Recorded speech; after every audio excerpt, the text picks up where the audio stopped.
team coverage on that arrest, beginning with KCAL9's Tom Waite live in the newsroom with the latest details. Tom?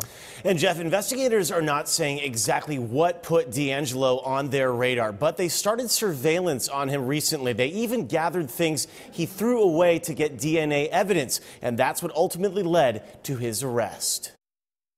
Police say this is the face of the man who raped, murdered, and terrorized California for more than a decade.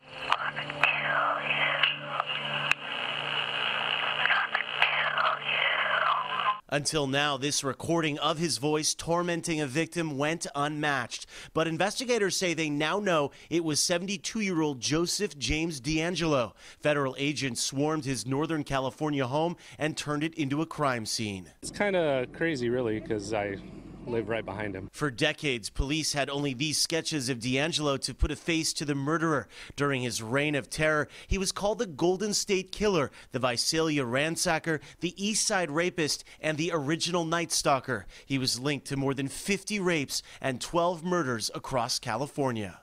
Saturday night, he pried open the back door. Police are convinced it is the same bold and cunning rapist who terrorized the east area of Sacramento for nearly 3 years. Investigators say D'Angelo's murder and rape spree spanned from the mid-1970s and ended in 1986. It was a time of innocence in 1976. No one locked their doors. Kids rode their bikes to school. Parents let their children play outside. The only thing we were told as a family was you just needed to be home before dark.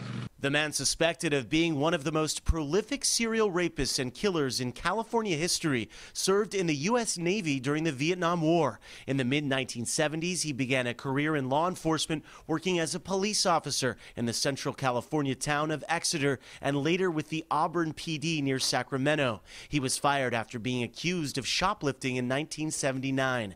Investigators believe some of his crimes were committed when he was working as a police officer. Then he disappeared from law enforcement radar until 6 days ago when police set up surveillance and retrieved discarded DNA, which proved to be a match. I'm sure he was stalking us. Margaret Wardlow from San Diego was one of his youngest victims, raped when she was just 13 years old.